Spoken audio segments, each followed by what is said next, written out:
Away they go. Pivotal from the outside.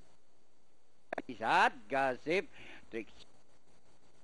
Si Sandora. Stop guessing. Smart and Noble is running by the rail. It's now Pivotal 3A by about 2 lengths on the Smart and Noble. Running in between runners is Hot Gossip. On the outside is Andorra. Trixie May. Stop guessing. Bonjour.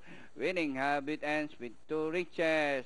Nearing the far turn. Pivotal. Then here comes Hot Gossip. Is on the outside.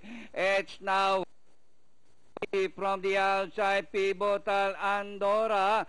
Smart and Noble. Bonjour remains in fifth by about 2 lengths. Winning Habit is Stop Guessing as they race the final corner. Up Gossip.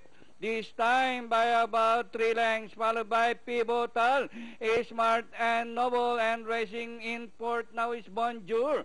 And nearing the finish line, Hot Gossip number 2, better go down and collect or regain the bag for entry number 2, Hot Gossip. Smart and Noble, 3A Pivotal, Bonjour, and close for your Pentafecta, Winning Habit, and Andorra.